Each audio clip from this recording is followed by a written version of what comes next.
सीता जी द्वारा जयमाल हम कथा कहने जा रहे हैं। संग सखी सुंदर चतुर गावहि मंगल चार, गवन बाल मराल गति सुषमायंग अपार।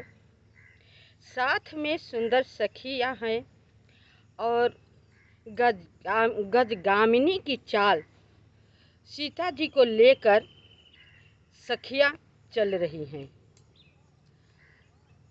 मंगलाचार कर रही हैं, मंगल गीत गा रही हैं और राम जी के पास जा रही हैं। सीता जी को मन में हर्ष बहुत है पर किसी को दिखाई नहीं देता, बहुत उमंग है। जब मधुर चाल चलती है, कुछ सकुचाती हुई चलती हैं, जब सामने रामचंद्र जी को जाती हैं तो संकुचा करके कुछ हट के पीछे से हट जाती हैं, खड़ी हो जाती हैं। खूब राम को श्रृंगार को छटा रूप को देखती हैं। ऐसी देखने लगी कि लगा कि कोई मूरत खड़ी हो, चित्र से लिखे रह गई। तब चतुर सखियां बोली कि सीता जयमाल पहनाओ। तब उन्हें याद आया, राम के गले में जयमाल डाल दिया। तब सखियां बोली कि पैर को उनका स्पर्श करो। तब सीता जी को याद आ जाता है गौतम ऋषि पत्नी को। मन में डर जाती हैं कि तो पत्थर से नारी बना देते हैं। ये सोच करके पैर को स्पर्श नहीं करती हैं सीता जी, डर जाती हैं, मन में भय हो जाता है। यह बात जान करके प्रभु श्री राम जी मंद मंद मुस्कुराते हैं। जब देवता सब देखें कि गले में वरमाला पड़ गई, सीता जी डाल दी, तो आकाश से फूलों की वर्षा होने लगी, नगाड़े बजने लगे, देवगनाएं गीत वगैरह नृत्य करने लगी, गान बजान होने लगा। साधु संत बहुत निहाल हो गए, प्रसन्न थे। जो चाहते थे वही हो गया। बहुत सबकी खुशी थी। जनक जी की खुशी का तो ठिकाना न थी।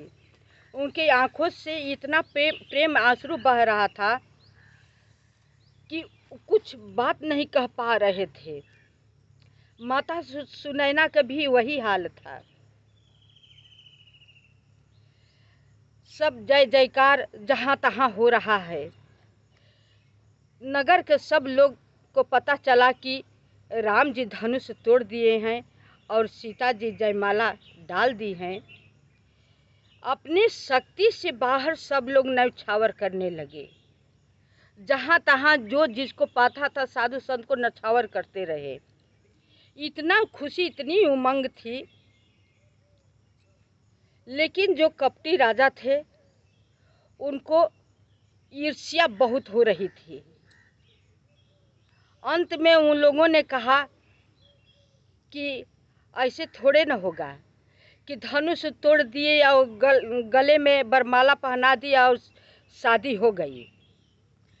जहाँ तहाँ राजा घमंडी अभिमानी गाल बजाने लगे और कहते हैं कि राजा जनक जी थोड़ा सा सहायता करें तो दोनों भाई को हम लोग युद्ध में जीत करके और सीता जी को साथ में ले जाएंगे।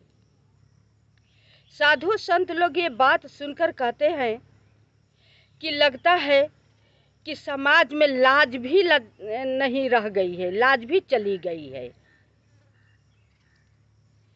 ये सब लोग कह रहे हैं।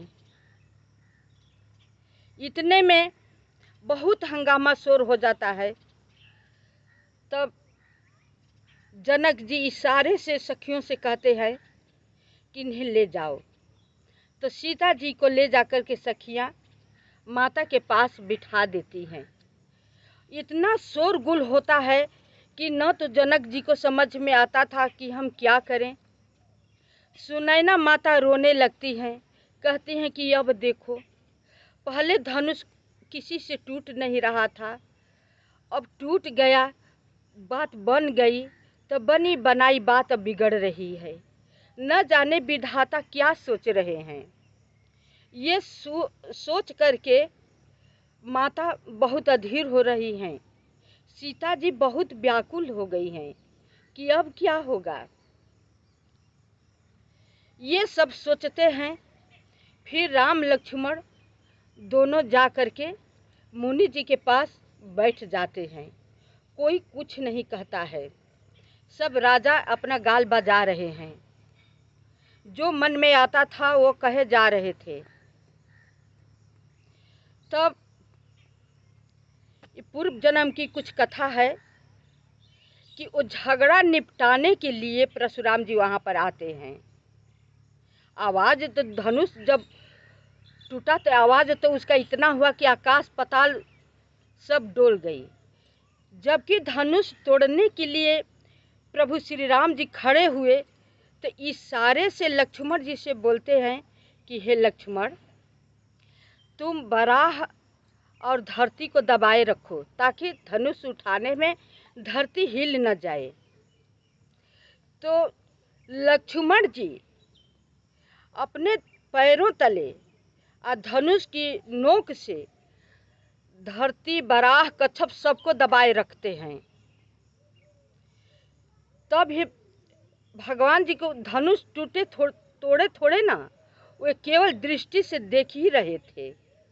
इतने में इतना आवाज़ हो गई, इतना आवाज़ हुआ कि सब अपने कानों पर हाथ रख लिए। अब बिजली की तरह इतनी चमक हुई, मंडलकार से लेकर पृथ्वी से लेकर इतना चमक हुई कि सबकी आंखों पर चकाचौंध छा गई। किसी ने देखा ही नहीं कि राम जी कैसे धनुष उठाए और कैसे प्रत्यंचा चढ़ाए या तोड़े।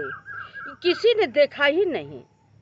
बस यही सब ने देखा कि दो खंड हाथ में लिए हैं और उस जगह पर जहाँ से उठाए हैं धनुष रखी थी वहाँ पर धनुष रख रहे हैं।